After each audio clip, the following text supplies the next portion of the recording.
I just had the luxury of having friends come from out of town to stay with me for a long weekend as Mark and the kids went out west skiing, and it was slow and incredibly nourishing. And I truly feel like my own little world. The steps are getting lighter after a very heavy January. Yet my little bubble is not the whole world, and the world feels especially heavy right now. And there's something I need to speak to clearly. In the past, I have talked about corruption becoming visible as part of a larger unraveling. And I have used language about systems collapsing, city blocks being torn down so something new can be built up. And I've spoken about archetypes and distorted leaders and embodying collective energies, and how sometimes what surfaces reveals what has long been hidden. And I want to slow that down because recently a friend who lives in Minnesota posted something that stopped me. She said, "I don't care if this is good long term. It is wrong now." And I felt that, not in theory, not in archetype, not in collective narrative, in the body. Wrong now is still wrong. What is happening to human beings right now through corruption and exploitation and abuse of power is not made holy because it might one day expose something larger. Exposure may matter, but harm is not sacred. And especially as more details surface about human trafficking, about systemic abuse, about grotesque misuse of money and power and abusing young girls, I need to say something plainly. Abuse is not divine assignment. Exploitation is not sacred curriculum. Being harmed is not a destiny that someone incarnated to fulfill. Yes, human beings are resilient. Yes, meaning can be made after trauma. Yes, healing can transform what was meant to break someone. But that transformation does not retroactively sanctify harm. Growth does not mean it was meant, and strength does not mean it was assigned. When we use spiritual language to frame suffering as part of a divine plan, we risk doing something dangerous. We risk anesthetizing ourselves. We risk absolving perpetrators. We risk subtly suggesting that victims chose their pain as some higher lesson. And I do not align with that. I believe patterns exist. I believe archetypal energies exist. I believe collective belief can energize certain dynamics in leadership and in culture. But pattern is not possession.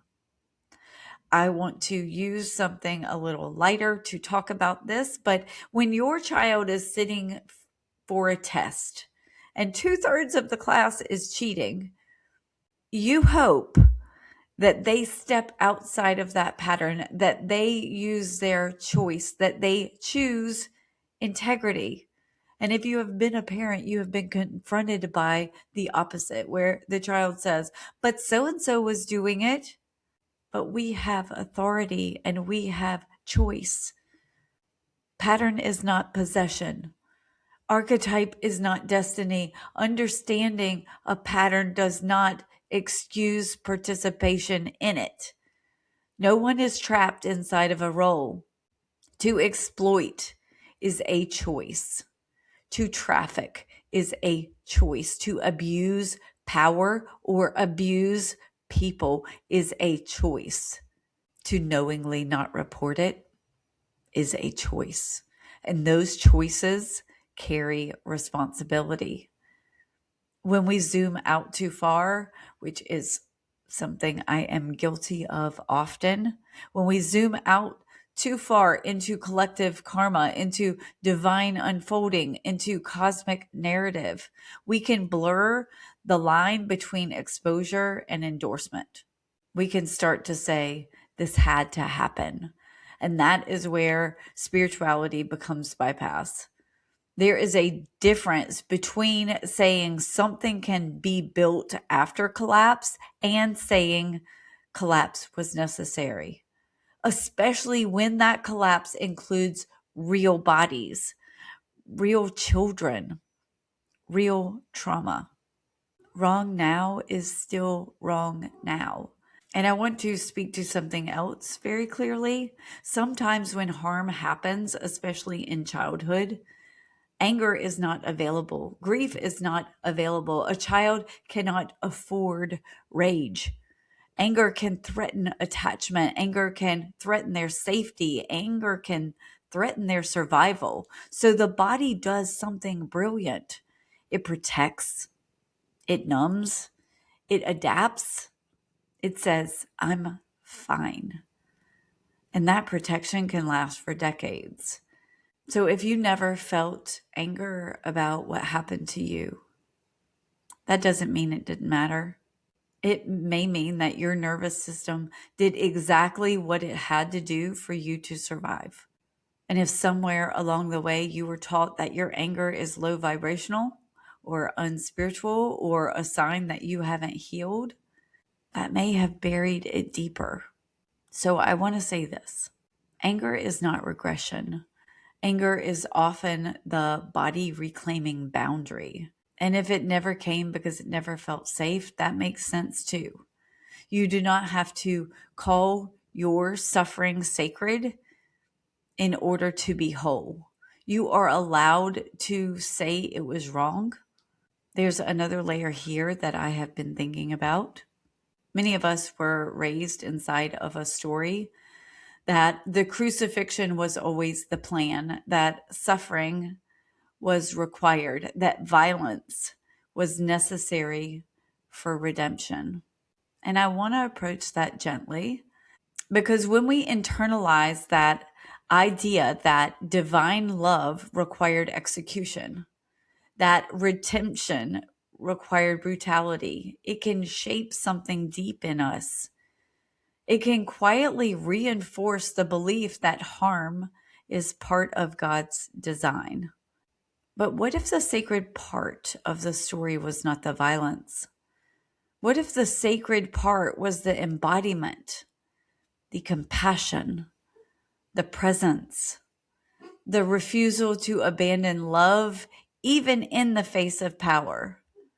What if that was the calling and the execution was human choice?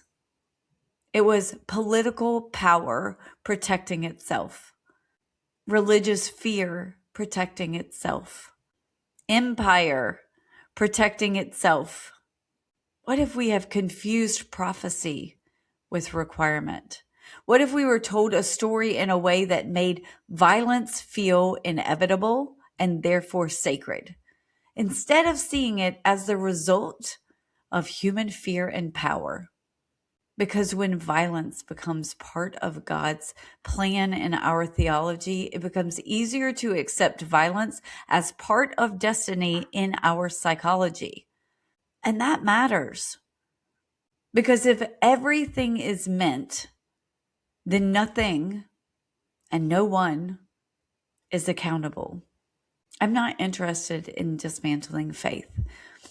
I am interested in dismantling the idea that harm is holy. We can believe in growth without believing in ordained suffering.